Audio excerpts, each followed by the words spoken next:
আমার নবী এতিম হয়ে দুনিয়াতে এসেছেন, আর তার আগমনের সময় এমন কিছু অলৌকিক ঘটনা ঘটেছে।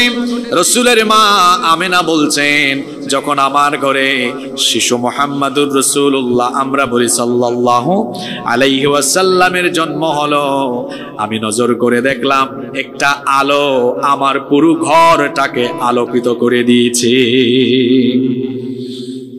নবীজির জন্মের সময় এমন হয়েছে, রাসূলের মা আমিনা বলছেন, আমি নজর করে দেখলাম একটা নূর দেখলাম, যে নূরের মাধ্যমে আমি লক্ষ্য করে দেখলাম একেবারে ওই নূর সিরিয়া এলাকার প্রাসাদগুলো পর্যন্ত আলোকিত করে দিয়েছিল।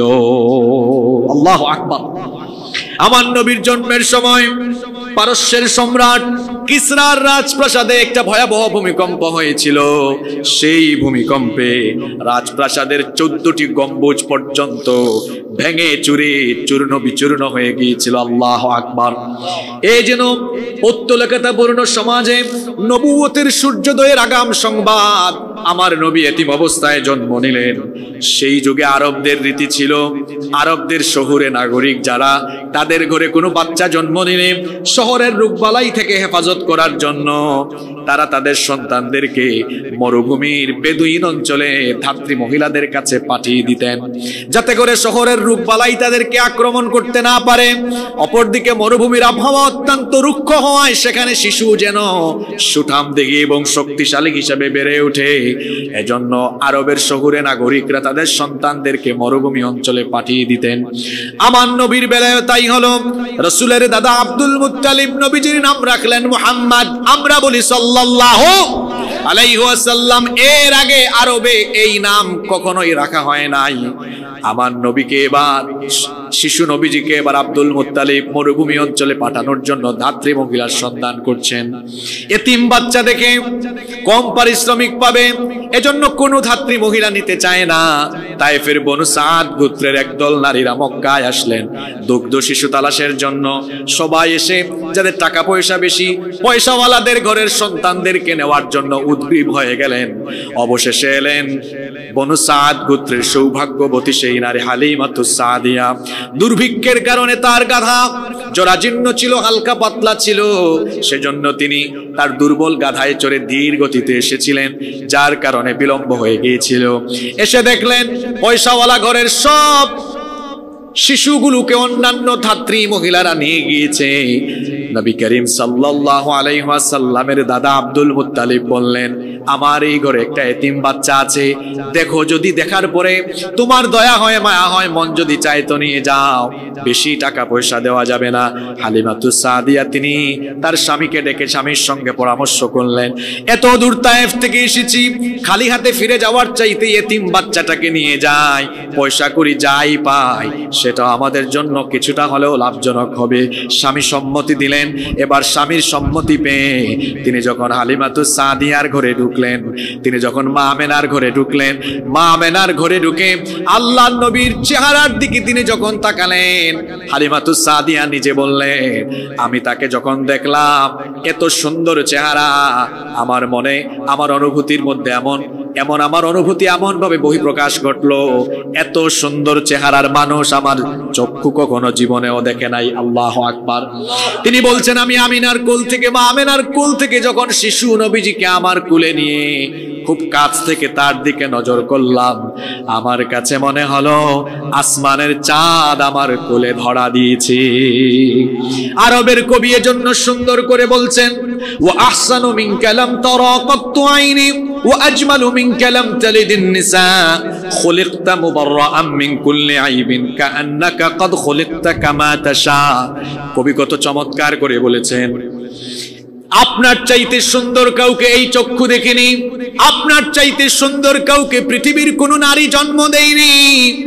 মানবীয় সকল দোষ ত্রুটি মুক্ত করে এত সুন্দর করে আপনাকে বানানো হয়েছে, যেন আপনি যেমনটা চেয়েছেন ততটা সুন্দর করে আপনাকে বানানো হয়েছে।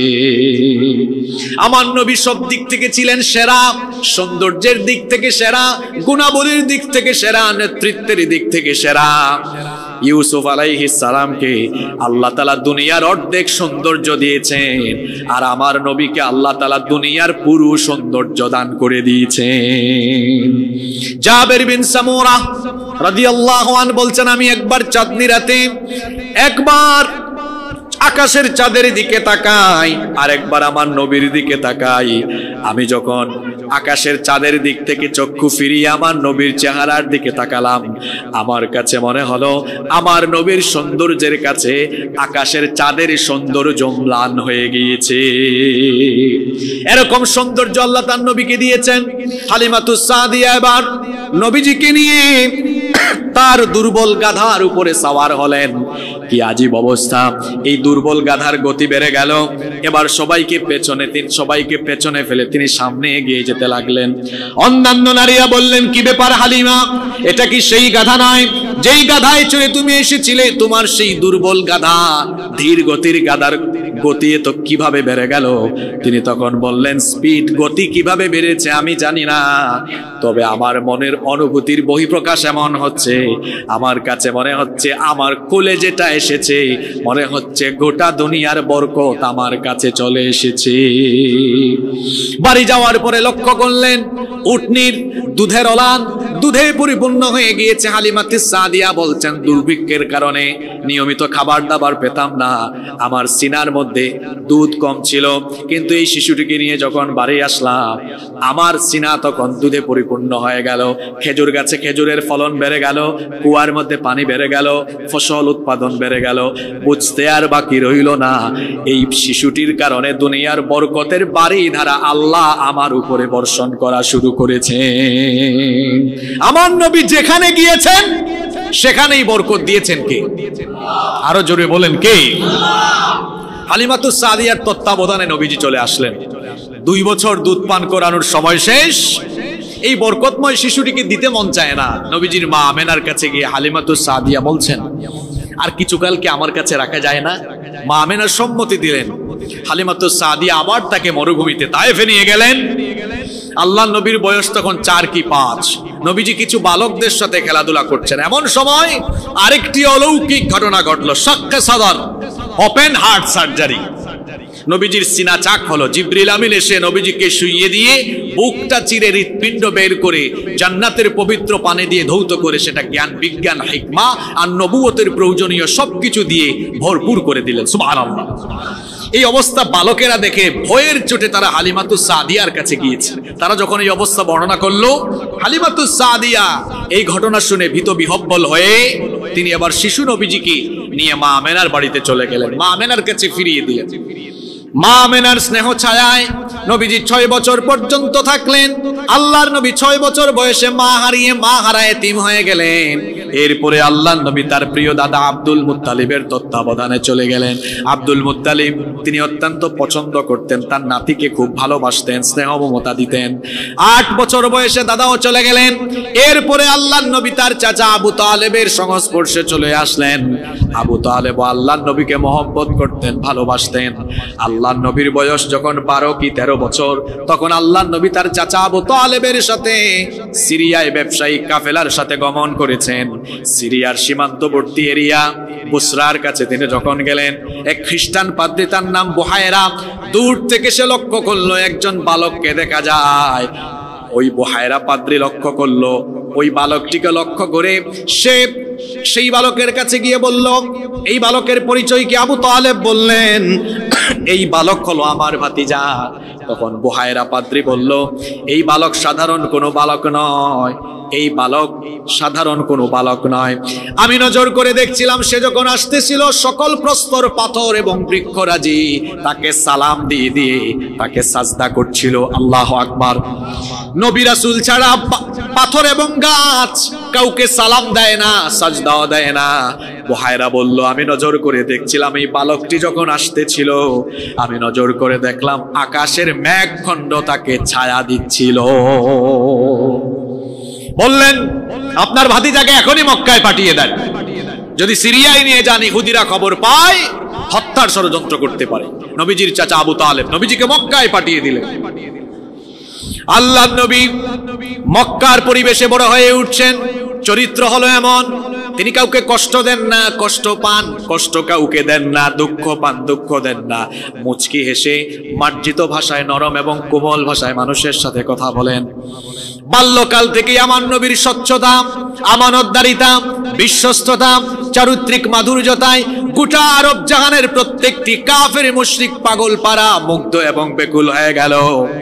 আল্লাহ নবী লক্ষ্য করলেন এমন এক জাহেলি সমাজ, এখানে কোনো সততা নাই, নীতি নাই, ইনসাফ নাই, হানাহানি, গুত্রে গুত্রে কাটাকাটি, মারামারি, খুনাখুনি, রক্তারক্তি, লুটপাট, দুর্নীতি, চতুর্দিকে খুন খারাপি, গুম, নারীর প্রতি বৈষম্য, নারীদেরকে জন্ম নেওয়ার পরেই হত্যা, কন্যা জীবন্ত হত্যা করা। গোটা আরব সমাজে এই রকম কার্যপ্রলাপ, জুলুম আর জুলুম, সবলেরা দুর্বলের উপর জুলুম করে। এই অবস্থা লক্ষ্য করে আল্লাহ নবী তার তারুণ্যের সময়ে, তার যৌবন বয়সে তিনি একটি সংগঠন প্রতিষ্ঠা করলেন। সেই সংগঠনের নাম হলো হিলফুল ফুজুল। আল্লাহ নবী তারুণ্যের বয়স থেকেই তিনি পেশায় মনোযোগী হয়ে গেলেন। এখন অনেক তরুণেরা আছে, ছাত্ররা আছে, যুবকেরা আছে, ছাত্র বয়সে শুধু পড়ালেখা করে আর কিছু করে না। এই জন্য বাংলাদেশে বেকার মানুষের সংখ্যা দিন দিন বাড়ে না, কমে। সবার স্বপ্ন যদি চাকরি থাকে, তাহলে ব্যবসা করবে কে? উদ্যোক্তা হবে কে? ফ্যাক্টরি করবে কে? ব্যবসায়ী হবে কে? আল্লাহ নবী যখন তারুণ্যের বয়সে ছিলেন, তখনই তিনি ছাগল চোরাতেন। নবীজি বলছেন, আমি কয়েক কিরাতের বিনিময়ে মক্কায় অনেকের ছাগল চুরিয়েছি।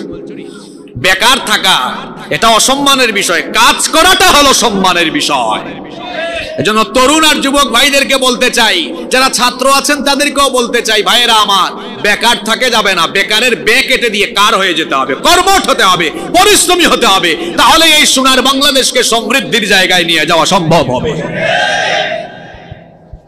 আল্লাহ নবী তার চাচার কাছ থেকে ব্যবসায়িক ফর্মুলা, ব্যবসায়িক কর্মপদ্ধতি শিখেছেন। তার বিশ্বস্ততা, আমানতদারিতার খবর গোটা মক্কায় ছড়িয়ে গেল। মক্কার ধর্নাঢ্য একজন নারী, নাম হলো খাদিজা আত-তাহেরা। তিনি শুনলেন মক্কায় একজন সৎ যুবক আছে, বিশ্বস্ত আমানতদার যুবক আছে। সেই যুগে আরবের অনেক ধর্নাঢ্য ব্যক্তিরা ব্যবসার মধ্যে পুঁজি খাটাতেন আর ব্যবসা পরিচালনার জন্য লোক নিয়োগ করতেন। খাদিজাতুত তাহেরা তিনি এবার সেই যুবক মুহাম্মদ, আমরা বলি সাল্লাল্লাহু আলাইহি ওয়াসাল্লামকে, তার ব্যবসায় যখন নিয়োগ করলেন, ব্যবসায়িক কাফেলা নিয়ে তিনি যখন রওনা করলেন, সেইবার সেই কাফেলা ব্যবসায়িকভাবে এত বেশি বেনিফিটেড হলো, এত বেশি লাভ করলো।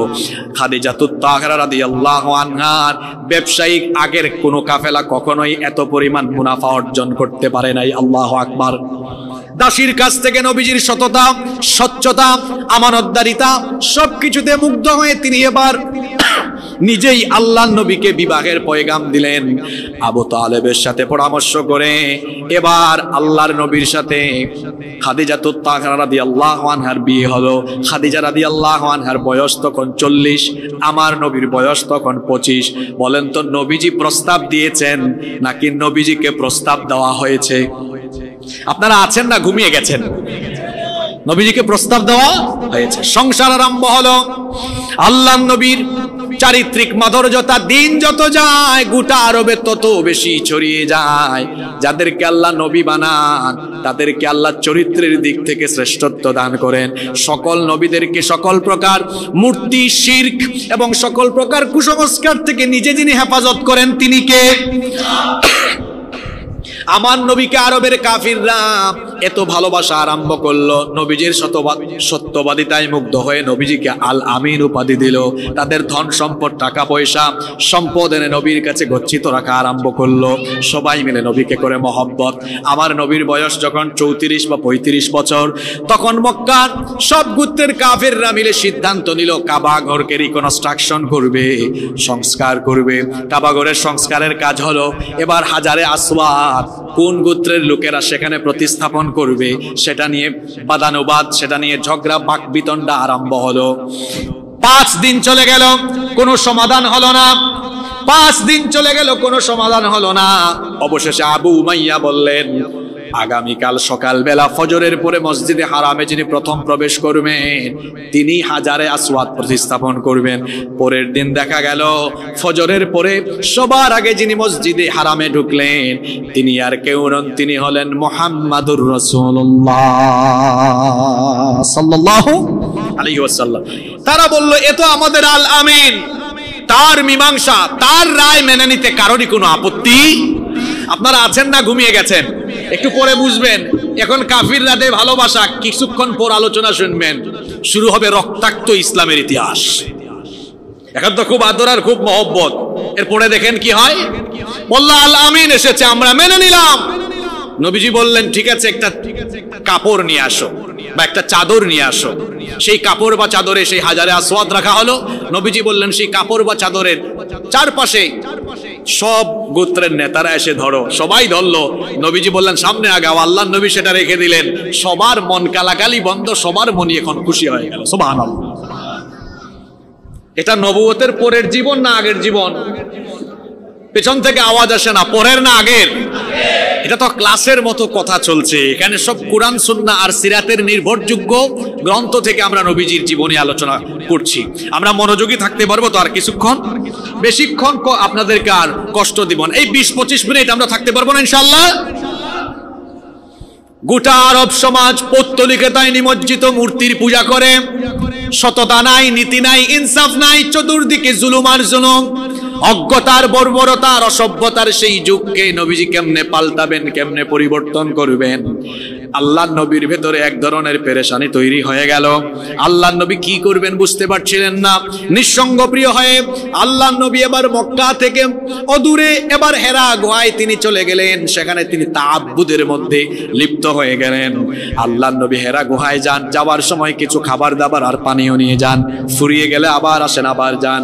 এভাবে করে আল্লাহর নবী হেরা গুহার মধ্যে আল্লাহর নবী নিঃসঙ্গ প্রিয় হয়ে ধ্যানে মগ্ন এবং ইবাদত বন্দেগীরত অবস্থায় থাকলেন। অবশেষে নবুয়তের সেই আল্লাহর নবীকে নবুয়ত দেওয়ার সেই সুসময় চলে আসলো। রমাদানের মাসের শেষ দশকের লাইলাতুল কদর, কদর রাতে ওহীর ধারক বাহক ফেরেশতা সাইয়েদিনা জিবরিল আমিন সশরীরে আল্লাহর নবীর সামনে আগমন করলেন। আল্লাহু আকবার। আল্লাহর নবীর কাছে ওহী নাজিল হচ্ছে। জিবরিল আমিন বললেন ইকরা।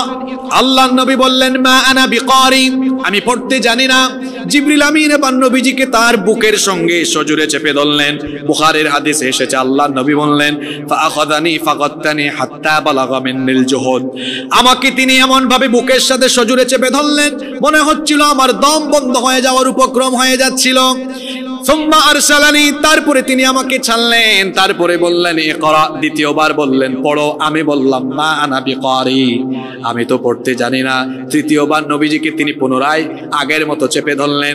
এরপরে ছেড়ে দিয়ে বললেন পড়েন আমার সাথে ইকরা বিসমি রাব্বিকাল্লাযী খালাক খালাকাল ইনসানা মিন আলাক ইকরা ওয়া রাব্বুকাল আকরামুল্লাযী আল্লামা বিল কলম আল্লামাল ইনসানা মা লাম ইয়ালাম। বিদায়াতুল ওয়াহী, আল্লাহর নবীর কাছে ওয়াহির স্টার্টিং, ওয়াহির সূচনা হলো সূরা আলাকের প্রথম 5টি আয়াত নাজিল করে আল্লাহর নবীর কাছে নবুয়তের সূচনা করে দেওয়া হলো। আল্লাহু আকবার। আল্লাহর নবী ভীত বিহব্বল হয়ে ঘরে ফিরে গিয়ে তার প্রিয়তমা স্ত্রী খাদিজা রাদিয়াল্লাহু আনহাকে বললেন জাম্মিলুনি, আমাকে কম্বল দিয়ে ঢেকে দাও। লাকাদ খাশিতু আলা নাফসি, আমি আমার নফসের ব্যাপারে আশঙ্কায় রয়েছি।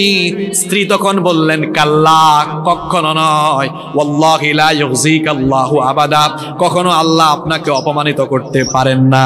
কারণ আপনি আত্মীয়তার সম্পর্ক রক্ষা করেন, দুর্বলদেরকে সাহায্য করেন, অভাবীদেরকে সহযোগিতা করেন, মেহমানদেরকে আপ্যায়ন করেন।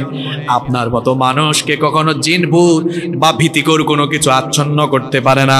তিনি চার চাচাতো ভাই ওয়ারাকা বিন নওফেলের কাছে আল্লাহর নবীকে নিয়ে গেলেন। ওয়ারাকা বিন নওফেল সবকিছু শুনে বললেন ভীত সন্ত্রস্ত হওয়ার কোনো কারণ নাই। আপনার কাছে যিনি এসেছেন তিনি হলেন ওহীর ধারক, ওহীর বাহক ফেরেশতা জিবরিল। তিনি ইতিপূর্বে মূসা নবীর কাছে, ঈসা নবীর কাছে এসেছিলেন। আরে আপনার জন্য আফসোস হচ্ছে, আমি তো অতিশয় বৃদ্ধ হয়ে আর চোখের আলো হারিয়ে ফেলেছি।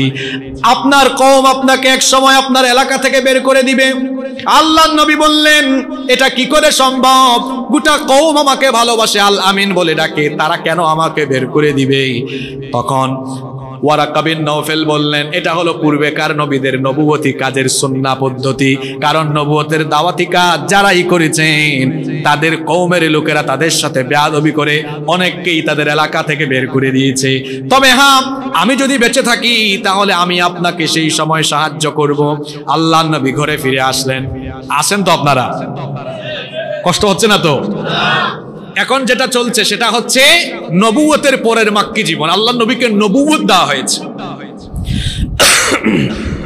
ঘরে ফিরে আসলেন, আবার হেরা গুহায় গেলেন, যাওয়া আশায় আছেন কিন্তু ওহী আসে না। এই সময়টাকে বলা হয় ফাতরাতুল ওয়াহী, ওহীর বিরতিকাল।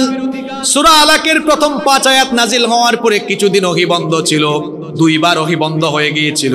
একবার ওহী বন্ধ হয়েছে, এরপরে সূরা মুদ্দাসসিরের আয়াত নাজিল হয়েছে। আর একবার ওহী বন্ধ হওয়ার পরে সূরা দুহা নাজিল হয়েছে। ওহী বন্ধ, আল্লাহর নবী হেরা গুহায় যাওয়া আশা করেন, ওই ফেরেশতা আসেন না, ওহী নাজিল হয় না। আল্লাহর নবীর পেরেশানি বেড়ে গেল।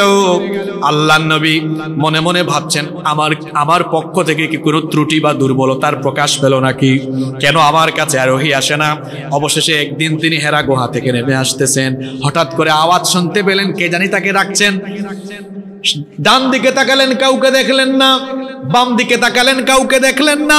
পিছন দিকে তাকালেন, কাউকে দেখলেন না। সামন দিকে তাকালেন, দেখলেন সেই ফেরেশতা যিনি হেরা গুহায় এসেছিলেন তিনি সশরীরে আগমন করেছেন। লক্ষ্য করে দেখলেন আসমান জমিনের মাঝখানে বিশাল একটা কুরসি, চেয়ারের মধ্যে সেই ফেরেশতা আসীন হয়ে আছেন। আল্লাহু আকবার। আল্লাহর নবী আবারও ভীত হয়ে বাড়িতে গিয়ে তার স্ত্রীকে বললেন, জাম্মিলুনি, কম্বল দিয়ে ঢেকে দাও। এখানে আল্লাহর নবীর সম্মানের দিকে আপনি চিন্তা করেন। আল্লাহর নবীকে যখন একটা কম্বল বা চাদর দিয়ে আবৃত করে রাখা হলো, আল্লাহ তাআলা তখন সূরা মুদ্দাসসির নাজিল করলেন, ইয়া আইয়ুহাল মুদ্দাসসিরু কুম ফাআনযির ওয়া ربك فكبر وثيابك فطهر والرجز فهجر ولا تمنن تستكثر ولربك فاصبر। আল্লাহ বললেন, হে মুদ্দাসসির, হে চাদর আবৃতকারী, খেয়াল করে দেখেন, কোরআন পড়লে আপনি দেখবেন, কোরআন গবেষণা করলে দেখবেন, আল্লাহ তার নবীকে যখনই ডাক দেওয়ার দরকার হয়েছে, নবুয়ত কিংবা রিসালতের বিশেষণকে বিশেষায়িত করে সম্বোধন করেছেন। আল্লাহ ডাক দিয়েছেন ইয়া আইয়ুহান নাবিয়্যু, অথবা বলেছেন ইয়া আইয়ুহার রাসূল। অন্য সব নবীকে আল্লাহ নাম ধরে ডেকেছেন, ইয়া আদম, ইয়া ইয়াহইয়া, ইয়া যাকারিয়া, ইয়া মূসা, ইয়া ঈসা, সবাইকে আল্লাহ নাম ধরে ডেকেছেন। আমার নবীকে নাম ধরে ডাকেন নাই। যখন ডাকার দরকার হয়েছে ইয়া আইয়ুহান নাবিয়্যু, ইয়া আইয়ুহার রাসূল। আবার মাঝে মাঝে আল্লাহ অবস্থা বুঝে ব্যবস্থা নিয়েছেন। আমার নবী চাদর আবৃত হয়ে আছেন, আল্লাহ ডাক দিলেন ইয়া আইয়ুহাল মুদ্দাসসির, নাম ধরে বলেন নাই হে মুহাম্মদ, বরং আল্লাহ বলেছেন হে চাদর আবৃতকারী। আল্লাহু আকবার। কত সম্মান আমার নবীকে দিয়েছেন কে? কম উঠুন, ফাআনযির, অতঃপর মানুষকে সতর্ক করুন। ওয়া রাব্বাকা ফাকাব্বির, আপনার রবের শ্রেষ্ঠত্ব বর্ণনা করুন। ওয়া সিয়াবাকা ফাতাহির, আপনার পোশাককে পবিত্র করুন। ওয়ার রুজ্জা ফাজুর, পবিত্রতা পরিহার করুন। ওয়ালা তামনুন তাস্তাকবির, অধিক লোভের জন্য অধিক পাওয়ার আশায় দান করবেন না। ওয়ালি রাব্বিকা ফাসবির, আর আপনার রবের জন্য ধৈর্য ধারণ করুন। আল্লাহ এখানে ধৈর্যের কথা এজন্য বলেছেন, দাওয়াতি ময়দানে অথবা দিন কায়েমের আন্দোলনে যারা থাকবে, এই ময়দানে সবর করা ছাড়া কশিন কালে অবিচল থাকা সম্ভব। এজন্য আল্লাহ বললেন ওয়ালি রাব্বিকা ফাসবির, আপনার রবের জন্য ধৈর্য ধারণ করুন। আগের আয়াত সূরা আলাকের প্রথম 5 আয়াত দিয়ে নবুয়ত দেওয়া হয়েছে, পরে সূরা মুদ্দাসসির নাজিল করে রিসালত দেওয়া হলো। নবী এবং রাসূলের মধ্যে পার্থক্য আছে। অনেককে আল্লাহ নবী বানিয়েছেন কিন্তু রাসূল বানান নাই, আবার অনেককে আল্লাহ রাসূলও বানিয়েছেন, নবীও বানিয়েছেন। আর আমার নবীকে আল্লাহ তাআলা নবীও বানিয়েছেন, রাসূলও বানিয়েছেন, পাশাপাশি ইমামুল আম্বিয়া ওয়াল মুরসালিন, সকল নবী এবং রাসূলদের নেতা বানিয়েছেন। আপনাদের কষ্ট হচ্ছে নাকি? এবার আল্লাহর নবী দাওয়াত আরম্ভ করলেন। প্রথমে দাওয়াত দিলেন ঘরে নিজের বিবিকে। আপনি কেমন সেটা আপনার স্ত্রীর চাইতে ভালো কেউ জানে না। ওই দেখেন না, ফেরাউন বলেছে আমি খোদা। আসিয়াকে বলে, আমার বউ আসিয়া প্রিয় তোমার স্ত্রী, আমি তো খোদা। আসিয়া বলে তুই খোদা না হুদা, এটা আমার চেয়ে ভালো কেউ আপনি আজকে ঘরে গিয়ে বলবেন, ও বউ আমি তো নতুন পীর হয়েছি, তুমি আমার কাছে মুরিদ হও। পীর তখন বলবে, আপনি পীর না ক্ষীর এটা আমার চেয়ে ভালো কেউ জানে? আল্লাহর নবী যখন আমাদের মা খাদিজা আত-তাহরা রাদিয়াল্লাহু আনহাকে বললেন, প্রিয়তম বিবি আমার নবুয়ত এবং রিসালাতের প্রতি তুমি কি ঈমান আনবে না? তিনি তখন বললেন, 15 বছর ধরে সংসার করছি, ইনসাইড আউটসাইড সব আমি দেখেছি। আপনার চরিত্র এটা সাধারণ কোনো চরিত্র নয়, এটা পয়গাম্বরী চরিত্র। আমি আর দেরি করব না, আমি ঈমান আনলাম। ঘোষণা দিলেন, লা ইলাহা ইল্লাল্লাহু মুহাম্মাদুর রাসূলুল্লাহ সাল্লাল্লাহু আলাইহি ওয়াসাল্লাম। প্রাথমিক পর্যায়ের ইসলাম কবুলকারী 4 জন, একজন নবীজির বিবি, দ্বিতীয়জন নবীজির প্রিয়তম বন্ধু আবু বকর সিদ্দিক রাদিয়াল্লাহু আনহু, এরপরে দিয়েছেন দাওয়াত তার চাচাতো ভাই আলী বিন আবি তালেব রাদিয়াল্লাহু আনহু, তারপরে দিয়েছেন তারই তত্ত্বাবধানে লালিত পালিত হওয়া যায়েদ বিন হারিসা রাদিয়াল্লাহু আনহু। এই 4 জন ইসলাম কবুল করলেন। আল্লাহর নবীর দাওয়াত আরম্ভ হলো। নবুয়তের প্রথম 3 বছরের দাওয়াত চলল গোপনে গোপনে, ইন্ডিভিজুয়াল, ব্যক্তি কেন্দ্রিক। কথা বুঝে থাকলে বলেন, নবুয়তের প্রথম 3 বছরের দাওয়াত গোপনে না প্রকাশ্যে? জোরে বলতে হবে, গোপনে না প্রকাশ্যে? সামাজিক ভাবে সমাবেশ করে করে না ব্যক্তিতে ব্যক্তিতে? গোপনে গোপনে দাওয়াতি কাজ করছেন। কিছুদিন পরে জিবরিল আমিন এসে আল্লাহর নবীকে ওযুর নিয়ম পদ্ধতি শিখালেন, সালাত আদায়ের নিয়ম পদ্ধতি শিখালেন। সূরা ফাতিহা নাজিল হয়ে গেল। প্রাথমিক পর্যায়ে মুসলমানদের উপরে 2 বেলা নামাজ দেওয়া হয়েছিল, সকালবেলা এবং সন্ধ্যাবেলা। এভাবে মুসলমানরা গোপনে গোপনে সালাত আদায় করতেন। সালাতের মাধ্যমে আর নবীজির কাছ থেকে পাওয়া তালিমের মাধ্যমে আল্লাহর নবীর সাহাবীরা নিজেদেরকে ওহীর দীক্ষায় দীক্ষিত করার সুযোগ পেয়েছিলেন। এইভাবে করে 3টি বছর গোপনে গোপনে দাওয়াত চলল। 3 বছর পরে আল্লাহ ওহী নাজিল করলেন। আল্লাহ তাআলা বললেন, ওয়া আনদির আশীরাতাকাল আকরাবিন ওয়াখফিদ জানাহাকা লিমান ইত্তাবাআকা মিনাল মুমিনিন ফাইন আসাউকা ফাকুল ইন্নী বারীউম মিম্মা তা'মালুন ওয়া আনদির আশীরাতাকাল আকরাবিন। আপনার নিকটবর্তীদেরকে, নিকটাত্মীয়দের, আশেপাশে থাকা লোকদেরকে সতর্ক করুন। আর আপনার অনুসারী মুমিনদের প্রতি আপনি রহম করুন, তাদের প্রতি দয়া দেখান। আর যারা আপনার দাওয়াত প্রত্যাখ্যান করে তাদেরকে বলুন, তোমরা যা করো আমি তা থেকে মুক্ত। আল্লাহ তাআলা অন্য জায়গায় বলছেন, ফাসদা বিমা তু'মার ওয়া আরিদ আনিল মুশরিকিন। কোরআনে কারীমের 15 নম্বর সূরা, সূরা হিজরের 94 নম্বর আয়াত। আল্লাহ তার নবীকে বলছেন, আপনাকে যা আদেশ দেওয়া হয়েছে আপনি তা প্রকাশ্যে ঘোষণা করেন। আল্লাহর নবীর কাছে যখন প্রকাশ্যে দাওয়াত দেওয়ার আদেশ আসলো, আল্লাহর নবী তখন সাফা পাহাড়ে গিয়ে আরোহণ করলেন। বুখারীর হাদিস। সাফা পাহাড়ে আরোহণ করে নবীজি বললেন, ইয়া সাবাহা। সেই যুগে আরবরা গুরুত্বপূর্ণ কোনো ঘোষণা দিলে পরে ইয়া সাবাহা বলতো। আল্লাহর নবী যখন ইয়া সাবাহা বলে সম্বোধন করলেন, আরবের সকল গোত্রের লোকেরা সাফা পাহাড়ের চতুর্দিকে গিয়ে সমবেত হলো। আল্লাহর নবী প্রত্যেক গোত্রের নাম ধরে ধরে তারপরে বললেন, আল্লাহর নবী প্রত্যেকের নাম ধরে ধরে বললেন, আরাআইতাকুম লাউ আখবারতুকুম আন্না খাইলাম বিল ওয়াদি তুরিদু আন তুগীরা আলাইকুম আকুনতুম মুসাদ্দিকিয়া। আমি যদি তোমাদেরকে বলি এই পাহাড়ের পর্বতমালার অপর প্রান্তে শত্রুপক্ষ তোমাদেরকে আক্রমণের প্রস্তুতি নিয়েছে, তোমরা কি আমার কথা বিশ্বাস করবে নাকি? ক্বালু নাআম। তারা বলেছিল, হ্যাঁ অবশ্যই। মা জাররাবনা আলাইকা ইল্লা সিদকা। কোনদিন সত্য ছাড়া তোমাকে মিথ্যা বলতে শুনি নাই। তুমি যদি বলো তো অবশ্যই বিশ্বাস করব। আল্লাহর নবী তখন বললেন, ফা ইন্নী নাযীরুল লাকুম বাইনা ইয়াদাই আযাবুন শাদীদ। যদি তোমরা আমাকে এতটাই বিশ্বস্ত আর সত্যবাদী মনে করো, তাহলে আমি তোমাদেরকে বলছি, আল্লাহ আমাকে তোমাদের জন্য কঠিন আযাবের সতর্ককারী হিসেবে পাঠিয়েছেন। আমার উপরে ঈমান আনো। আল্লাহ আমাকে নবুয়ত দিয়েছেন, রিসালাত দিয়েছেন। আল্লাহর নবী যখন এই কথা বললেন, তখন আবু লাহাব রাগে অগ্নিশর্মা হয়ে গিয়ে বলল, মা জামাতানা ইল্লা লিহাদা। এগুলো বলার জন্য কি আমাদেরকে এখানে ডেকে নিয়ে এসেছো নাকি? এতটুকু বলে আবু লাহাব ক্ষান্ত হলো না। ও মুসলমানেরা শুনেন, আমরা অনেকে জানি লাউ খাওয়ার ইসলাম, কদু খাওয়ার ইসলাম, কিন্তু রক্তাক্ত ইসলামের ইতিহাস আমরা জানি না। আমরা মক্কায় গিয়ে আমরা যখন হজ আর উমরার মধ্যে সাফা মারওয়ায় সাই করি, সাফার রক্তাক্ত ইতিহাস আমরা অনেকে জানি না। এবার সাফা পাহাড়ের রক্তাক্ত ইতিহাস শোনেন। সাফা পাহাড়ে আরোহণরত আমার নবী আবু লাহাব রাগে অগ্নিশর্মা হয়ে গিয়ে আল্লাহর নবীকে গালি দিল, তাব্বাল্লাকা ইয়া মুহাম্মদ, মুহাম্মদ তুমি ধ্বংস হয়ে যাও, নাউজুবিল্লাহ। আল্লাহর নবীকে গালি দেওয়ার পরে আল্লাহর সাথে সাথে গালির জবাব দিয়ে সূরা নাজিল করলেন। আমার সঙ্গে পড়েন, তাব্বাত ইয়াদা আবি লাহাবি ওয়া তাব মা আগনা আনহু মালুহু ওয়া মা কাসাব সায়াসলা নারান যাতা লাহাবি ওয়া ইমরাআতুহু হাম্মালাতাল হাতাব ফি জিদিহা হাবলুম মিন মাসাদ। আল্লাহ বললেন ধ্বংস হোক আবু লাহাবের দুহাত, ধ্বংস হোক সে নিজেও। যা সে উপার্জন করেছে সে ধন সম্পদ তার কোনো কাজে লাগলো? অচিরেই সে লেলিহান অগ্নিশিখায় তার স্ত্রী সহ নিমজ্জিত হবে, তাদের গলায় শক্ত রশি পাকানো থাকবে।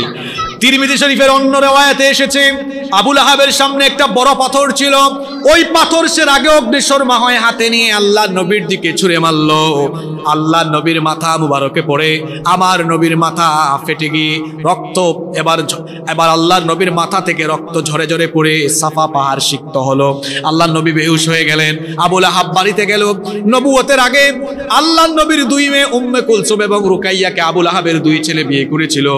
আবু লাহাব বাড়িতে গিয়ে সে বলল মুহাম্মদ, আমরা বলি সাল্লাল্লাহু আলাইহি ওয়াসাল্লাম, সে আমাদের বাপদাদার ধর্মের বিরুদ্ধে দাওয়াত দেওয়া আরম্ভ করেছে, আমাদের মধ্যে ফিতনা লাগিয়ে দিয়েছে, তার দুই মেয়েকে তোমরা তালাক দিয়ে বাড়িতে রেখে আসো।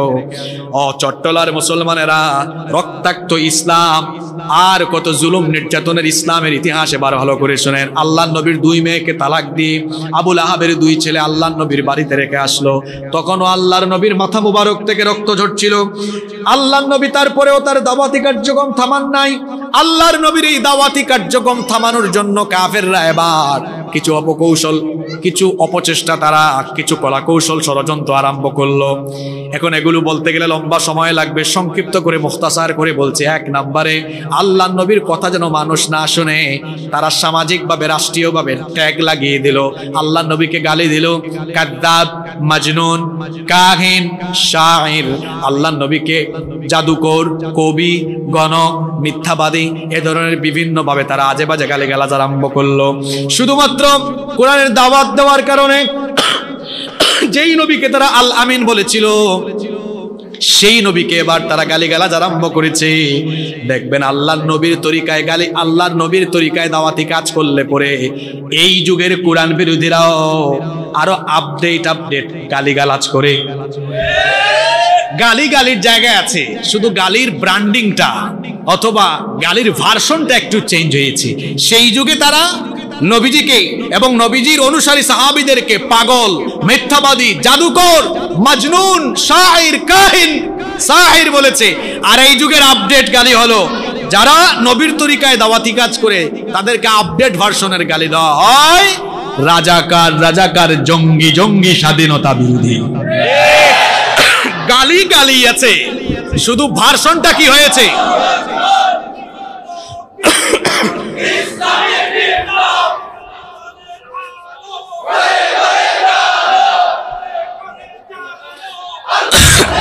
তারা ভেবেছিল আল্লাহর নবীকে যদি তারা গণক হিসাবে, কবি হিসাবে, মিথ্যাবাদী হিসাবে সমাজে সবার কাছে এটা ছড়িয়ে দিতে পারে, লোকজন আল্লাহর নবীর কথা শুনবে না।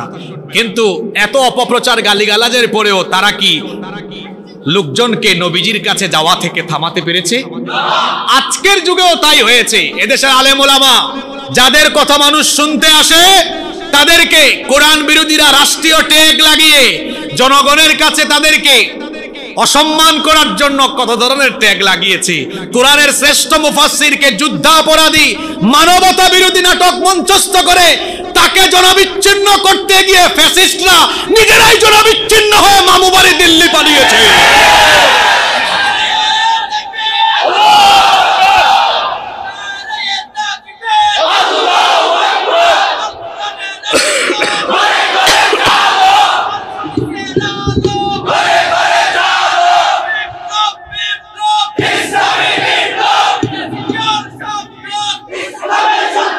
কষ্ট হচ্ছে না তো আপনাদের? সময়ের দিকে আমার খেয়াল আছে, বেশি লম্বা কথা হবে না, আর কয়েক মিনিট মনোযোগী থাকা যাবে না ইনশাআল্লাহ? গালির জায়গায় আছে, দেখেন না আইফোন প্রতি বছর শুধু তার মডেল চেঞ্জ হয়, 11, 12, 13, 14, 15, 16 ভার্সন চেঞ্জ হয়, কিন্তু নাম ঠিকই থাকে।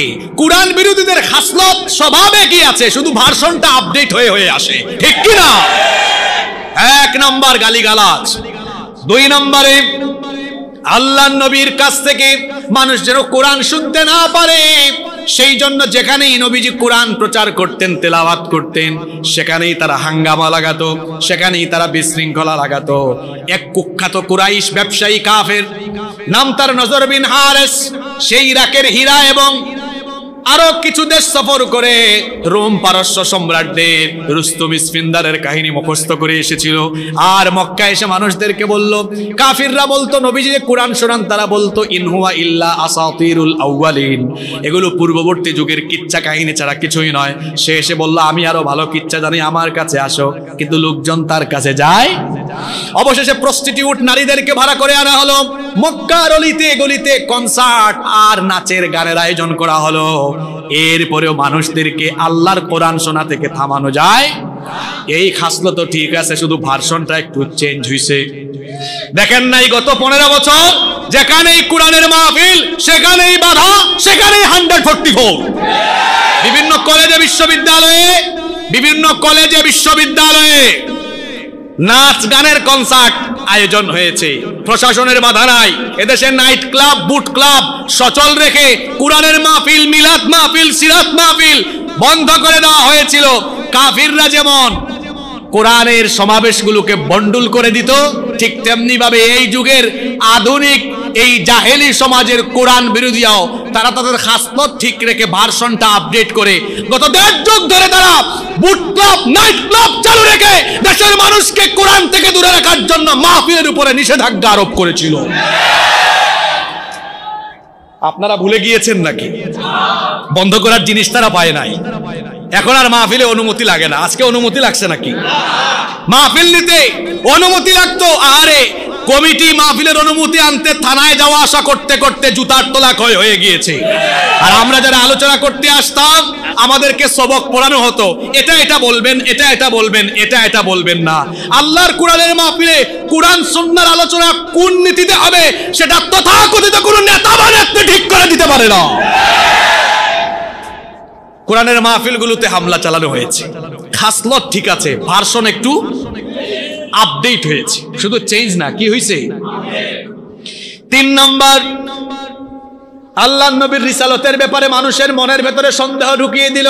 মালি হাযার রাসূল ইয়াকুলুত তাআম ওয়া ইয়ামশি ইলাল আসওয়াক, এটা কেমন রাসূল? সে দেখি আমাদের মতো বাজার ঘাটে যায়, খাবার দাবার খায়, সে আবার কেমনে রাসূল হয়? আল্লাহ যদি রাসূল বা নবী কাউকে বানাতেন তাহলে আল্লাহ তাআলা তো ওয়াকালু লাউলা নুজিলা হাযাল কুরআনু আলা রাজুলিন মিনাল ক্বরিয়াতাইনি আযীম, এই 2 বিখ্যাত জনপদ মক্কা বা তায়েফের কোন ধর্ণাঢ্য ব্যক্তিকে আল্লাহ চাইলে নবী বানাতে পারতেন। নবী বা রাসূল এটা তো ভোটাভুটি করে ইলেকশন করে হয় না, গায়ের জোরে হওয়া যায় না। নবী এবং রাসূল যিনি বানান তিনি কি? আল্লাহ কথাগুলোর জবাব কোরআনে দিয়েছেন। 4 নম্বরে, আল্লাহ নবীর দাওয়াতি কর্মসূচিকে বাধাগ্রস্ত করার জন্য তারা নবীজিকে বিভিন্ন ধরনের প্রশ্ন করত। ইহুদিদের কাছ থেকে প্রশ্ন ধার করে আনলো, প্রশ্ন করলো আসহাবে কাহফ সম্পর্কে জানতে চাই, রূহ সম্পর্কে জানতে চাই, যুলকারনাইন সম্পর্কে জানতে চাই। 3 প্রশ্নের জবাব দিয়ে আল্লাহ তার নবীর কাছে সূরা কাহফ নাজিল করেছেন। শুধু তাই নয়, ইহুদিরাও এসে কাফেরদের সাথে যোগ দিয়ে আল্লাহ নবীর দাওয়াতি কাজকে বাধাগ্রস্ত করার জন্য চেষ্টা করেছিল। ইহুদিরা এসে বলেছিল, আচ্ছা কোন নবীর ছেলেকে শাম থেকে তার ভাইয়েরা বের করে দিয়েছিল? একটা প্রশ্নের জবাব হিসাবে আল্লাহ পূর্ণাঙ্গ সূরা ইউসুফ নাজিল করে তাদের কথার জবাব দিয়েছেন। আল্লাহু আকবার। শুধু তাই নয়, ইহুদিদের কুমন্ত্রণায় মক্কার কাফেররা বলেছিল, মুহাম্মদ, আমরা বলি সাল্লাল্লাহু আলাইহি ওয়াসাল্লাম, তুমি যদি নবী হয়ে থাকো তো আসমানের চাঁদকে দুই টুকরা করে দেখাও, আমার নবীর মুজিজা দেখেন। তারা যখন এই কথা বলল, আল্লাহর নবী চুপচাপ। আল্লাহ তার নবীকে বললেন, চুপচাপ থাকা লাগবে না, আপনার হাতের আঙ্গুল দিয়ে ইশারা করেন। আল্লাহর নবী যখন তার হাতের আঙ্গুল দিয়ে ইশারা করলেন, আল্লাহর কুদরতি ব্যবস্থাপনায় আসমানের চাঁদ দুই টুকরা হয়ে গেল। এটা দেখার পরেও সূরা কমারে আল্লাহ বলেছেন, ওয়া ইন ইয়ারাউ আয়াতান ইউরিদু ওয়া ইয়াকুলু সিহরুম মুস্তামির। মুখ ফিরিয়ে নিল, বলল এটাও জাদুর ভিতরে আরেকটা জাদু, এটা চলমান জাদু। তারা ঈমান আনলো না। আল্লাহর নবীর দাওয়াতি কর্মকাণ্ডকে বাধাগ্রস্ত করার জন্য এই ধরনের ষড়যন্ত্র করেও তারা যখন থামাতে পারে না, এবার তারা টর্চার আরম্ভ করলো, নির্যাতন আরম্ভ করলো, সরাসরি আমার নবীর উপরে নির্যাতন। আহারে, আমার নবী কত নির্যাতিত হয়েছেন, রক্তাক্ত সেই ইতিহাস শুনেন। আল্লাহর নবী যখন নামাজে সাজদায় যেতেন, এই কুখ্যাত কাফেরেরা আল্লাহর নবীর মাথার উপরে এনে উটের নাড়ি ভুড়ি নিক্ষেপ করত, ময়লা আবর্জনার স্তূপ ফেলে যেত। আল্লাহর নবীকে এভাবে তারা কষ্ট দিত। ওই যে বুখারীতে আরেকটা হাদিস আছে, এক কুখ্যাত কাফের নাম তার উকবা বিন আবি মুআইত। আল্লাহর নবী যখন কাবার চত্বরে সালাত আদায়রত অবস্থায় ছিলেন, এই উকবা বিন আবি মুআইত তার গামছা দিয়ে আল্লাহর নবীর গলার মধ্যে পেঁচিয়ে আল্লাহর নবীকে কাবা শরীফের চতুর্দিকে টানা হেঁচড়া করেছে। সাইয়েদনা আবু বকর রাদিয়াল্লাহু আনহু এই দৃশ্য দেখলেন। এই দৃশ্য দেখে তিনি ওই কাফের থেকে আল্লাহর নবীকে হেফাজত করলেন। আর তিনি বললেন, আতাকতুলুনা রাজুলান আইয়াকুলা রাব্বি আল্লাহ, তোমরা কি অপরাধে এই লোকটাকে মেরেই ফেলবা নাকি, যিনি ঘোষণা করেছেন আল্লাহ আমার রব। এইভাবে করে আমার নবীর উপরে নির্যাতন হয়েছে, গোটা মক্কায় সাহাবীদের উপরে নির্যাতন হয়েছে, বেলালের উপরে নির্যাতন হয়েছে। সেগুলা বলতে গেলে লম্বা কাহিনী। খাব্বাবের উপরে হয়েছে, আম্মারের উপরে হয়েছে, ইয়াসিরের উপরে হয়েছে, সুমাইয়ার উপরে হয়েছে। গোটা মক্কায় জুলুম নির্যাতনে যখন সাহাবায়ে কেরাম জুলুম নির্যাতনের জাতাকলে পিষ্ট, এমন সময় দুর্বল মুসলমানদের একটি অংশকে আল্লাহর নবী হাবশায়, আবিসিনিয়ায় বর্তমান ইথিওপিয়ায় হিজরতের উদ্দেশ্যে পাঠিয়ে দেন। এটা ছিল মুসলমানদের প্রথম হিজরত। মদিনায় হিজরত করার আগে মুসলমানদের একটি দল সর্বপ্রথম হিজরত করেছে কোথায়? আবিসিনিয়ায়, বর্তমান ইথিওপিয়ায়। হিজরত করেছিল কয়বার? দুইবার। জোরে বলেন কয়বার? 12 জন পুরুষ, 4 জন নারী। এটা নবুয়তের 5ম বছরের কাহিনী। নেতৃত্ব দিয়েছেন নবীজির মেয়ের জামাই উসমান বিন আফফান রাদিয়াল্লাহু আনহু এবং নবীতনয়া রুকাইয়া রাদিয়াল্লাহু আনহা।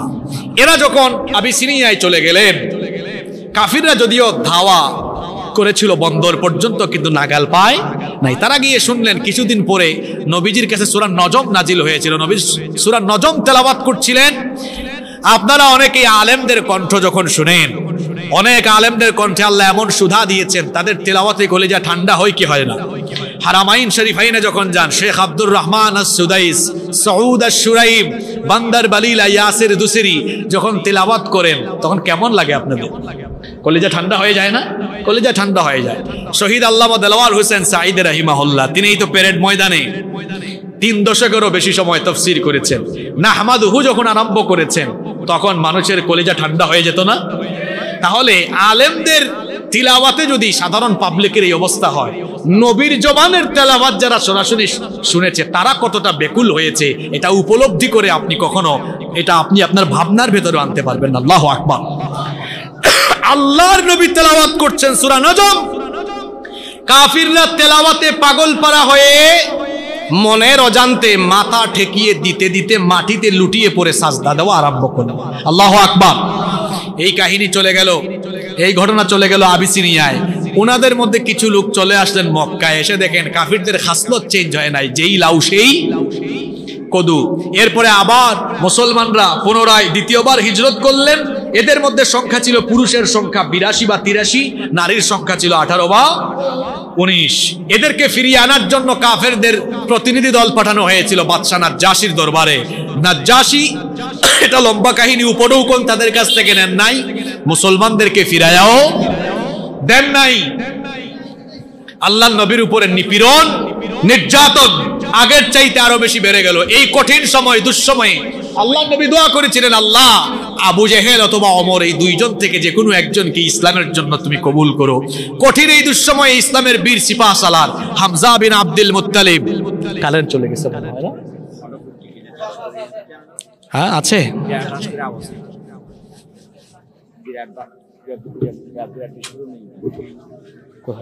এখন হয়েছে জেনারেটর আছে নাকি? আছে 10-15 মিনিট দেওয়া যাবে না জেনারেটর নাকি? আচ্ছা চলে আসছে নাকি?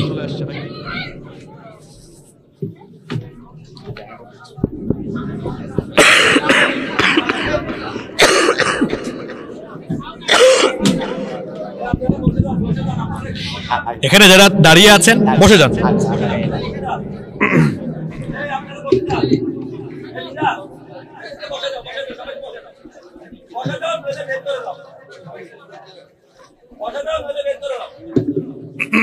মাইক আসছে নাকি ভাই?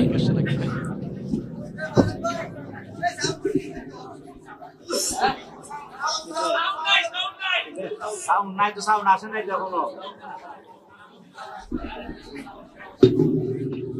গাড়িতে চিনি নয় এই সাউন্ড আদেশ কই স্যার? ঠিক আছে স্যার, আমি শেষ করে দিব স্যার।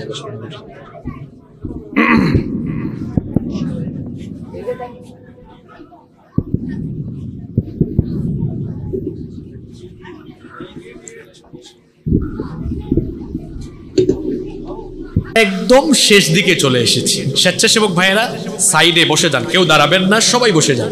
কোথায় ছিলাম? খুব নির্যাতন। ওই সময়ে দুইজন বীর পুরুষ ইসলাম গ্রহণ করলেন, একজন হামজা বিন আব্দুল মুত্তালিব রাদিয়াল্লাহু আনহু, আরেকজন ওমর ইবনুল খাত্তাব রাদিয়াল্লাহু আনহু। ওমর রাদিয়াল্লাহু আনহু নবীজিকে হত্যার সংকল্প করে হত্যা করতে বের হয়ে আল্লাহর কালাম শুনে নবীজিকে এরপরে দেখে, আল্লাহর নবীর চেহারা মোবারক দেখে আল্লাহর নবীর কাছে কালেমা পড়ে মুসলমান হয়েছেন। সুবহানাল্লাহ। এই দুইজন ইসলাম কবুল করার পর পরিবেশ বদলে যায়। ওমর রাদিয়াল্লাহু আনহু কি বলেন? সাহস কম না বেশি? সাহস কম না বেশি? আপনারা কি বিরিয়ানি খাইতে আসছেন নাকি আলোচনা শুনতে আসছেন? হ্যাঁ, বিভিন্ন জায়গায় মাহফিলে তো 100-200 লোক আওয়াজ করে, এখানে তো আমি দু চোখ যত দূর যাচ্ছে ওই একদম অনেক দূরে দেখা যাচ্ছে, কিন্তু মনোযোগের হাল দেখে মনে হচ্ছে এখানে আলোচনা শোনার উদ্দেশ্যে যতটুকু আসছে, সাউন্ডের সমস্যা না, আর এত মানুষ তো শুনতেই পাচ্ছে না। এটা চট্টগ্রামের নিয়মিত সমস্যা, এটা আমি প্রতি বছরই বলি। এদের সাউন্ড কোয়ালিটির অনেক সমস্যা, এদেরকে উত্তরাঞ্চল বা দক্ষিণাঞ্চলে পাঠিয়ে দিয়ে সাউন্ডের ট্রেনিং নিয়ে তারপরে চট্টগ্রামে ফিরিয়ে আনা দরকার। সে মাইক দিয়েছে, এটা কতদিন আগের জানি না, দুর্গন্ধ বের হয়। এই সকল প্রোগ্রামগুলোতে মানুষ 3200-3400 মডেল ইউজ করে, মাইক ট্যাগ পুরানা সেটআপমেন্ট না দিয়ে মাইকের ব্যবসা করেন, হালাল করে করেন। একটু উত্তরাঞ্চল দক্ষিণাঞ্চল সফল করে আসেন, দেখবেন মাইকের সেটআপমেন্ট, সাউন্ডের গতি এবং শ্রোতারা কত ফ্রেশ ভাবে আওয়াজ শোনে। একটু ট্রেনিং নিয়ে আসেন, দেখবেন ব্যবসা আরো ভালো হবে। ঠিক আছে না কথা? আপনারা একটু উত্তরাঞ্চল দক্ষিণাঞ্চলে গেলে দেখবেন, আপনারা সিলেটে দেখবেন, ঢাকায় দেখবেন, রাজশাহী দেখবেন, খুলনায় দেখবেন, রংপুরে দেখবেন, রাজশাহীতে দেখবেন সাউন্ডের কি সেটআপমেন্ট। সুবহানাল্লাহ। চট্টগ্রামের অনেক জায়গায় সাউন্ড, অনেক জায়গায় না, প্রায় 95% জায়গায় এই সমস্যাগুলো আছে। যাই হোক, সেদিকে আমরা যাচ্ছি না। ওমর রাদিয়াল্লাহু আনহু ইসলাম কবুল করেছেন, সাহস কম না বেশি? যারা সামনে আছেন আপনারা অন্তত একটু জবাব দিয়েন। ওমর রাদিয়াল্লাহু আনহু এসে নবীজিকে বললেন, আলাসনা আলাল হক, আমরা কি হকের উপরে অধিষ্ঠিত নই? নবীজি বললেন, বালা, অবশ্যই। ওমর রাদিয়াল্লাহু আনহু বললেন, তাহলে লুকিয়ে লুকিয়ে কেন? এখন থেকে প্রকাশ্যে চলার দায় হবে, প্রকাশ্যে ইসলামের কাজ হবে। বললেন, আমাকে পারমিশন দেন, একটা মিছিল করতে চাই। নবীজি পারমিশন দিলেন। এই প্রথম কাবার চত্বরের দিকে, মক্কায় প্রথম মিছিল বের হচ্ছে। মিছিলের সারি রেডি করে সামনে নেতৃত্ব দিলেন ইসলামের এই দুই বীর সিপাহ সালার, হামজা রাদিয়াল্লাহু আনহু এবং ওমর ইবনুল খাত্তাব রাদিয়াল্লাহু। এবার স্লোগান উঠলো, নারায়ে তাকবীর, লিল্লাহি তাকবীর। আরো আসতে বলেন, নারায়ে তাকবীর। আপনাদের তো মুখে ওই সব স্লোগান দিতে দিতে অভ্যাস হয়ে গেছে তো, আমার ভাই, তোমার ভাই, অমুক ভাই, তমুক ভাই, আমার ভাইয়ের চরিত্র ফুলের মতো পবিত্র, নামাজ পড়ে না 1 ওয়াক্ত, গাঁজা খায়, মদ খায় 5 ওয়াক্ত, শয়তানের ভক্ত, জাহান্নামের তত্ত্ব। ওগুলা দিয়া দিয়া অভ্যাস হয়ে গেছে তো। এই গলাটা কার? গলার শক্তি দিয়েছেন কি? শরীরের সবটুকু শক্তি কার দেওয়া? আল্লাহর দেওয়া শক্তি। নেতাদের সামনে পিছে চামচামি করে করে নেতার জন্য এই শরীরের শক্তি গলার আওয়াজ ব্যয় করতে আপনার বুঝি খারাপ লাগে না? তরুণ আর যুবকদেরকে বলছি, এই তারুণ্য আর যৌবন কোন নেতার সামনে পিছনে চামচামি করার জন্য দেওয়া হয় নাই। এই তারুণ্য আর যৌবন দেওয়া হয়েছে আল্লাহর জমিনে আল্লাহর দ্বীনের কথাকে বুলন্দ করবার জন্য।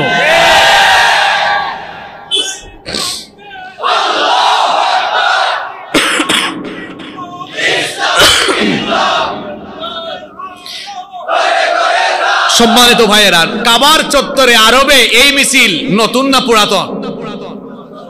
পুরাতন কেমনে? নতুন। আবু জেহেল কয়, কি ব্যাপার, আমার নির্বাচনী এলাকায় নতুন নতুন স্লোগান বাইরে দেখে। যে বাইর হয়ে দেখতে গেছে তার মাথা খারাপ। হায় হায় হায়, আমাদের দলের লোক দেখি ওদের দলের সামনের কাতারে। কারেন্ট আসছে? হ্যাঁ, আমার দলের লোক সামনের কাতারে। আবু জাহাল বলল, মানে? কয়, আমাদের সাথে বসতো, আমাদের অমর তো দিকে এখন ওদের কাতারে। আবু জেহেল বের হয়ে দেখে সত্যি তো তাই। ওইদিকে আরেক গ্রুপ মুসলমানদেরকে মারার জন্য রেডি। এখনো দেখবেন ওই যে খাসলত ঠিক আছে, ভার্সন চেঞ্জ হয়েছে।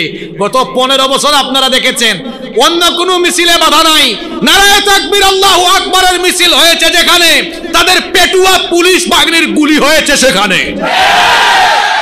কর্মকাণ্ড ঠিকই আছে, ভার্সন শুধু চেঞ্জ না তো। ওই যে এই দিকের ভাই বেশি মনোযোগী, আপডেট হইছে। কি হইছে? ওরা চাবক পিটা করত, ওরা বুকের উপরে পাথর চাপা দিত, আর এরা আয়না ঘরে বন্দি করে, এরা গুম করে বিচার বহির্ভূত হত্যাকাণ্ড করে। খাসলত ঠিক আছে, ভার্সন শুধু আপডেট হইছে। আবু জেহেল কই, দেখো কারবার, কি সাহস, যা আজকে ওমর মিছিলের সামনে একদম শুয়াই ফেলবে। ওমরের সামনে যে যাবে তার বউকে সে বিধবা বানাবে, বাচ্চাদেরকে এতিম বানাবে। যে কাফের মুশরিকরা মুসলমান পাইলেই পিটাইতো, আজ ওমরকে দেখে সবাই ভীত বিহব্বল। মক্কার জমিনে এক নতুন পরিবেশ। আল্লাহু আকবার। কাফেররা যখন দেখলো অবস্থা তো খারাপ, একটু আপোষ করে ফেলি, গিয়ে বলল, আচ্ছা মুহাম্মদ, আমরা বলি সাল্লাল্লাহু, নিজেরা ঠেলাঠেলি করে লাভ নাই। এখন ওমরও ইসলাম কবুল করে ফেলছে, চিন্তা করলো একটু সমঝোতা করি। এটা কুরআন বিরোধীদের পুরাতন অভ্যাস। যখন তারা দেখে তাদের পরাজয় নিকটে, তখন তারা বলে, আসেন দরজা খুলে একটু বসি। কথা বুঝেন নাই? ওই যে সিস্টেম ঠিক আছে, শুধু একটু কি হয়েছে, আপডেট হয়েছে। তারা এসে বলল, চলেন আমরা আর দুই পক্ষ সংঘর্ষ না করি। প্রস্তাব নিয়ে আসলো। নবীজি বললেন, কি প্রস্তাব? চলো আমরা একটু ভাগাভাগি করে নেই, তুমি কিছুদিন আমাদের মূর্তির ইবাদত করো, আমরা কিছুদিন তোমার রবের ইবাদত করি, 50-50। আল্লাহ তখন সূরা নাজিল করলেন, নবী কাফেরদেরকে বলেন, এই সূরা আপনাদের মুখস্থ আছে, পড়েন, কুল ইয়া আইয়ুহাল কাফিরুন লা আ'বুদু মা তা'বুদুন ওয়া লা আনতুম আবিদুনা মা আ'বুদ ওয়া লা আনা আবিদুম মা আবাদতুম ওয়া লা আনতুম আবিদুনা মা আ'বুদ লাকুম দীনুকুম ওয়ালিয়া দীন। তিনি বলেছিলেন, বুখারী শরীফে আছে, লাকুম দীনুকুম ওয়ালিয়া দীন। কথা বুঝেন নাই আপনারা? এটা কি বুখারীতে না কুরআনে? এটা পার্লামেন্টে বলা হয়েছে, তো বুখারীতে আছে লাকুম দীনুকুম ওয়ালিয়া দীন। আপনারা ভুলে গেছেন মনে হয়। হ্যাঁ, আবার অপব্যাখ্যা করা হয়েছে, লাকুম দীনুকুম ওয়ালিয়া দীন, ধর্ম যার যার উৎসব সবার। ইন্না লিল্লাহি ওয়া ইন্না ইলাইহি, লাকুম দীনুকুম ওয়ালিয়া দীন, তোমার দিন তোমার, তোমার ধর্ম তোমার, আমার দিন। আল্লাহ নবী বললেন, কোনো আপোষ নাই। শোনো হে কাফেররা, আমি যার ইবাদত করি তোমরা তার ইবাদত করো না, আমি যার ইবাদত করি তোমরা তার ইবাদতকারী নও, তোমরা যার ইবাদত করো আমিও তার ইবাদতকারী। লাভ হইছে? আপোষ প্রস্তাব দিয়ে লাভ হইছে? পরবর্তীতে নিয়ে আসলো লোভনীয় প্রস্তাব। কি প্রস্তাব? তারা বলল, মুহাম্মদ, আমরা বলি সাল্লাল্লাহু,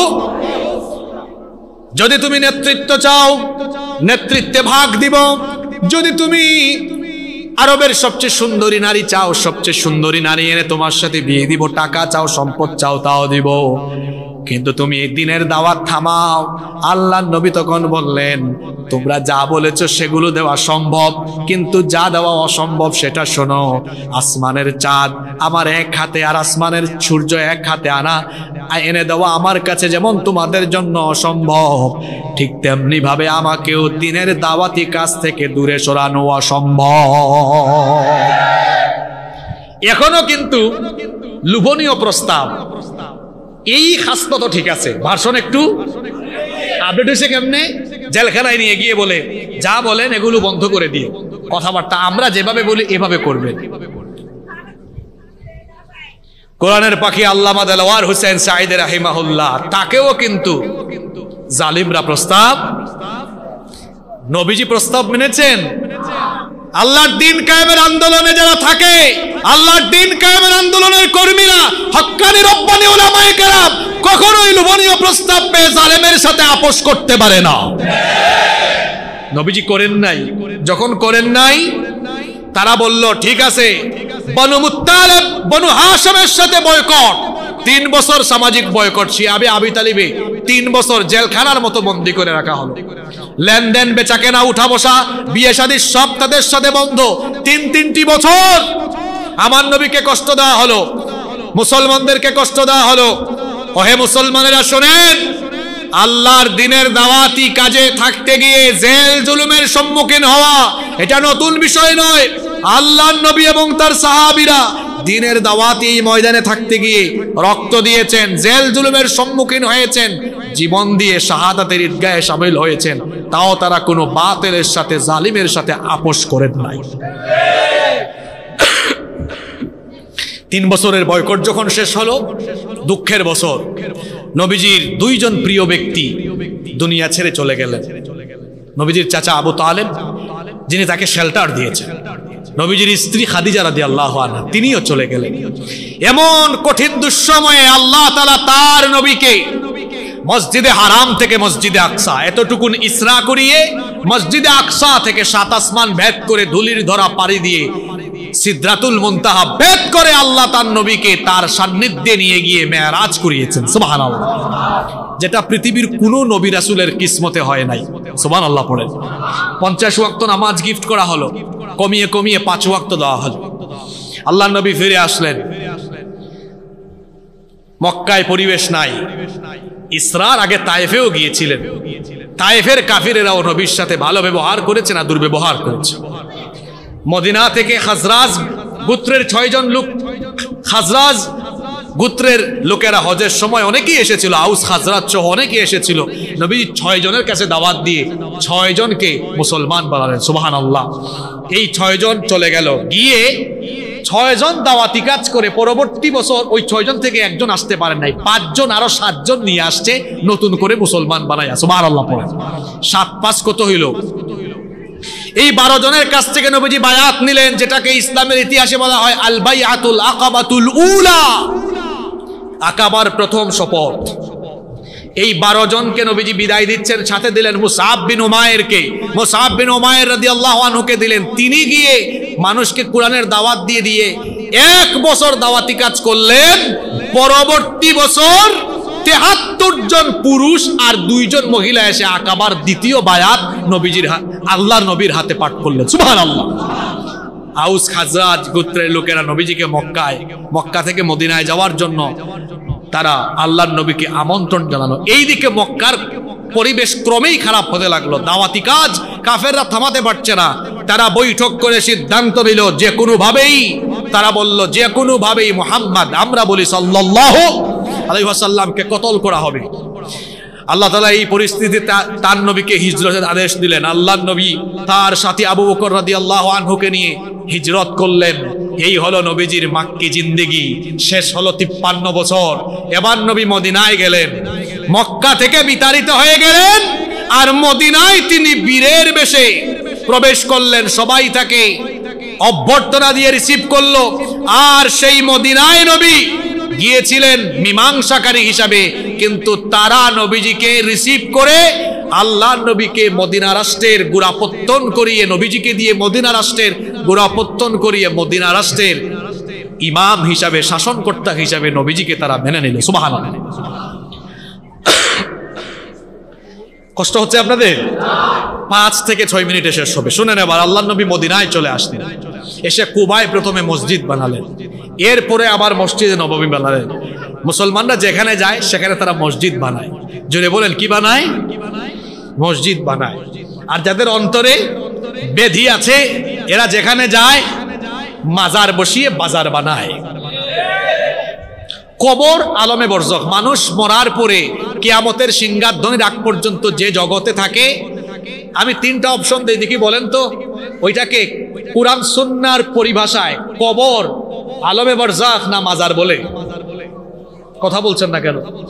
কবর শব্দটা কোরআনে আছে না?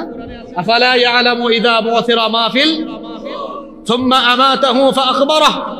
আলমে বরজখের কথাও আছে, ওয়া মিন ওয়ারাইহিম বারযাখুন ইলা ইয়াউমি ইউবাথুন।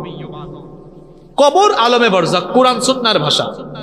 মাঝখানে আসলো মাজার, এটা কুরআন সুন্নাহর পরিভাষা নয়। মাজার মানে জিয়ারতের স্থান, মাজার কুরআন সুন্নাহর পরিভাষা নয়। এজন্য যেটা কুরআন সুন্নাহর কোনো শব্দ নয়, এগুলা যেখানেই ঢুকাবেন একটা ভেজাল লাগবে। এজন্য দেখবেন যেখানে মাজার সেখানে আছে বাজার, যেখানে মাজার সেখানে বাজার। বাংলাদেশ সফর করে দেখেন, এখন গুগল শরীফ আছে না, হক্কানি রব্বানি উলামাদের মাজারের চাইতে আপনি ভণ্ড মাজার বেশি পাবেন। গুগল শরীফে সার্চ করে দেখেন। আবার আপনি আমাকে পীর আউলিয়া বিরোধী ভাবিয়েন না, আপনি আমাকে চেনেন, আমি সিলেটের সন্তান, আমি হযরত শাহজালাল শাহপরান রাহিমাহুমুল্লাহের ভূমির সন্তান। পীর আউলিয়া আপনি আমাকে চিনায়েন না, আমি শাহজালাল রহমতুল্লাহ আলাইহির ইতিহাস পড়েছি। আমরা পীর আউলিয়াদেরকে সম্মান করি, শ্রদ্ধা করি, ভালোবাসি। পীর আউলিয়াদের জীবনী আমরা পড়ে দেখেছি। পীর আউলিয়ারা যেখানেই গিয়েছেন মানুষদেরকে ইসলামের দাওয়াত যেমন দিয়েছেন, খানকায় বসে মানুষকে যেভাবে তারা তালিম তারবিয়ত দিয়েছেন, পাশাপাশি তারা জালিমের বিরুদ্ধে জিহাদ করেছেন। যেমন আমার সিলেটের শাহজালাল রহমতুল্লাহি আলাইহি, শাহপরান রহমতুল্লাহি আলাইহি, চট্টগ্রামের শাহ আমানত রহমতুল্লাহি আলাইহি। গত বছর রাজবাড়িতে গিয়ে দেখি বিশাল বড় গেট, গেটের মধ্যে লেখা জামাই পাগল বাবার দরবার শরীফ। আমি ছবি তুলে ফেসবুকে দিলাম, ক্যাপশন লিখলাম, আমি জামাই পাগল বাবা পেয়েছি, বাংলাদেশে কি বউ পাগল কেউ আছে নাকি? 5 মিনিট পরে মুন্সিগঞ্জ থেকে একজন কমেন্টে ছবি পোস্ট করে লিখেছে, হুজুর আমার এলাকায় বউ মস্তান শাহ আছে। আপনারা গুগলে সার্চ করে দেখেন, খেতাশা আছে না, ল্যাংটাশা, বদনাশা, ডালমিয়া, চালমিয়া, তেলমিয়া, এ ধরনের অসংখ্য ভণ্ডামির আখড়া আমার বাংলাদেশে আছে। আমরা পীর আউলিয়াদেরকে অসম্মান করি না, পীর আউলিয়াদেরকে আমরা সম্মান করি, শ্রদ্ধা করি, ভালোবাসি। হক্কানি রব্বানি পীর মাশায়েখদেরকে আমরা সম্মান করি, সম্মান করব। কিন্তু পীর আউলিয়ার লেবাস ধরে যারা ভণ্ডামি করে, মাজারে বাজার বসিয়ে যারা মানুষের ঈমান নষ্ট করছে, তাদের সাথে আমাদের সম্পর্ক নাই। আপনি কি রাগ করলেন? নবীজি মদিনায় এসে কি বানালেন? আরো আসতে বলেন, অবাজি মুহেদি হতা বাইন নইবু। কি বানালেন? মসজিদ বানালেন। কোন মসজিদ? আমাদের মসজিদে শুধু নামাজ হয়, আল্লাহর নবীর মসজিদে বিচার হয়, বিবাহ হয়, এই মসজিদে আদালত বসে, এই মসজিদ থেকে মদিনা রাষ্ট্র পরিচালনা হয়। আল্লাহু আকবার। যারা বলে ইসলামে রাজনীতি নেই, তারা আল্লাহর নবীর 10 বছরের মাদানী জিন্দেগি সম্পর্কে অজ্ঞ, জাহেল। এরা পড়াশোনা করেনি, তাদেরকে নবীজির 10 বছরের মাদানী জিন্দেগি পড়তে বলবো। যদি ইসলামের রাজনীতি নাই থাকতো, তাহলে আল্লাহর নবী মদিনা রাষ্ট্রের গোড়াপত্তন করে কিভাবে তিনি মদিনা রাষ্ট্রকে পরিচালনা করলেন? আল্লাহর নবীর আদর্শের ভেতরে রাজনীতি আছে না নাই? জোরে বলতে হবে, আছে না নাই? আল্লাহর নবী আউস খাজরাজের সবাইকে মিলিয়ে দিলেন। মুসলিম অমুসলিম ইহুদি সবাইকে নিয়ে মদিনা সনদ প্রণয়ন করে এই স্বাধীন সার্বভৌম মদিনা রাষ্ট্রের গোড়াপত্তন করলেন। ওইদিকে কাফেরদের জ্বালা যন্ত্রণা বাড়ে না কমে? জ্বালা বেড়েছে না কমেছে? তারা বদর যুদ্ধের প্রস্তুতি নিল। আবু সুফিয়ানের কাফেলা সিরিয়া থেকে যাচ্ছিল, খবর পাওয়া গেল অস্ত্র সরবরাহ হচ্ছে। নবীজি একটা কাফেলাকে বের করলেন যে যাও আবু সুফিয়ানের কাফেলাকে রোধ করো। এই খবর আবু সুফিয়ান পেয়ে সে তার কাফেলা নিয়ে মক্কায় সেফলি চলে গেল, কিন্তু যুদ্ধং দেহি সেই কাফেররা মক্কার কুরাইশরা যুদ্ধ করবেই, এই জন্য তারা 1000-এর বিরাট সৈন্যবাহিনী নিয়ে বদরের প্রান্তরে চলে আসলো। আল্লাহর নবী 313 জন নিয়ে গেলেন। মুসলমানরা কোনোদিন সংখ্যা দিয়ে কোনো যুদ্ধে বিজয়ী হয় নাই। আপনি নবীর সুন্নত শুধু টুপিতে দাড়িতে লাউ খাওয়া, কদু খাওয়া আর মিষ্টি খাওয়ায় নবীর সুন্নত মানেন। আল্লাহর নবীর সুন্নত সব জায়গায় আছে। আমার নবী যেমন ছিলেন মসজিদের মিম্বরে, তেমনই ছিলেন তিনি যুদ্ধের ময়দানের সেনাপতি হয়ে। আল্লাহু আকবার। বদরের যুদ্ধ, অসম যুদ্ধ, 313 জন, 1000-এর প্রশিক্ষিত অর্থবল, জনবল, সৈন্যবল, রণকৌশল, বাহন, সব দিক থেকে তারা মুসলমানদের চেয়ে তাদের পরিমাণ বেশি। আল্লাহ তাআলা ফেরেশতা পাঠিয়ে মুসলমানদেরকে বিজয় দান করলেন। সুবহানাল্লাহ। সেই যুদ্ধে আবু জেহেল পর্যন্ত নিহত হয়েছে, এবং আবু জেহেলকে বড় কোনো যোদ্ধা আবু জেহেলকে খতম করে নাই। 2 কিশোর মুআজ আর মুআওয়াজ এই আবু জেহেলকে জাহান্নামে পাঠিয়ে দিয়েছে। আল্লাহু আকবার। বড় বড় স্বৈরাচারেরা ছোট ছোট জিনিসের মাধ্যমে তাদের পতন হয়েছে। ফেরাউনকে লোহিত সাগরের পানি দিয়ে, নমরুদকে কি দিয়ে? ভালো মশা না তো, প্রতিবন্ধী মশা, ল্যাংরা মশা। আর আবু জেহেলকে ছোট ছোট বাচ্চা। আমার দেশেও যে স্বৈরাচার জাতির ঘাড়ে চেপে বসেছিল, রাষ্ট্রীয় বাহিনীকে পেটুয়া বাহিনীতে পরিণত করে, আর ওইদিকে মিডিয়াকে হলুদ বানিয়ে দিয়ে রক্ষা পায় নাই। কে জানতো এই ছাত্র জনতা আবাবিলের ভূমিকায় অবতীর্ণ হয়ে তাদেরকে তাদের মামু বাড়িতে পাঠিয়ে দিবে? তবে এখন আন্দোলনের ওনারশিপ নিয়ে কামড়াকামড়ি চলছে। এগুলো হচ্ছে অতি আবেগ। আপনারা আমাকে বলেন, আল্লাহ তাআলার সাহায্য যদি না থাকতো তাহলে কি এই জালেম থেকে বাংলাদেশের মানুষ নাজাত পেত? ইতিপূর্বে তো আপনারা বহু খেলা দেখাই ফেলছেন। ঈদের পরে হবে, আগামী মাসে, সামনের মাসে হবে। কত খেলা দেখাইলেন, পারলেন না। এই আন্দোলনের ওনারশিপ নিয়ে কামড়াকামড়ি করিয়েন না। এটা ছিল গণবিপ্লব। এটা এমনি এমনি হয় নাই। দীর্ঘ 15-16 বছর। এটা কিভাবে হয়েছে শুনেন। এটা হয়েছে অনেক মজলুমদের চোখের পানি, অনেক স্বামীহারা বিধবা নারীর চোখের পানি, আয়না ঘরে বন্দী থাকা অনেক মজলুমের আর্তনাদ হাজারি, অনেক মানুষের রক্ত, কোরআনের পাখি শহীদ আল্লামা দেলোয়ার হোসেন সাঈদীর শাহাদাত, ইসলামী আন্দোলনের শীর্ষ নেতৃত্বের শাহাদাত, অসংখ্য ছাত্র জনতার রক্ত আর জীবন, এই সব কিছুর সংমিশ্রণে ফ্যাসিবাদ বিরোধী আওয়াজ উঠে একটি গণবিপ্লব, গণবিস্ফোরণে রূপান্তরিত হয়েছিল। একাকী ক্রেডিট নিয়ে এই শান্ত পরিবেশকে অশান্ত করে দিতে যায়। আল্লাহ এটা বুঝার তৌফিক দান করেন। বদরে মায়ের খাইয়া কাফেররা পালালো, প্রতিশোধ নিতে পরের বছর উহুদে আসলো। মুসলমানরা প্রাথমিক পর্যায়ে বিজয়ী হয়ে গিয়েছিলই, কিন্তু তীরন্দাজদের অসতর্কতার কারণে, গাফলতির কারণে এই যুদ্ধতে পরবর্তীতে মুসলমানরা কিছুটা বিপর্যস্ত হয়, কিন্তু অমীমাংসিত থেকে যায়। এরপরে আবার খন্দক যুদ্ধ হয়, খন্দকেও কাফেররা পরাজিত হয়। মক্কায় মদিনায় ধীরে ধীরে ইসলামী রাষ্ট্র শক্তিশালী হয়ে উঠছে। ওইদিকে মুনাফিকরা, ইহুদিরা ষড়যন্ত্র আরম্ভ করল। আল্লাহর নবী ইহুদিদেরকে মদিনা থেকে বিতাড়িত করলেন।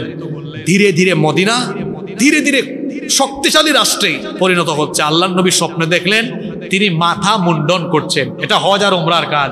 নবীজি সাহাবীদেরকে বললেন, আমরা এখন উমরা করতে যাব। 1400 সাহাবী নিয়ে নবীজি হুদাইবিয়া নামক প্রান্তরে পৌঁছালে কুরাইশরা বাধা দিল। সেখানে হুদাইবিয়ার সন্ধি হলো।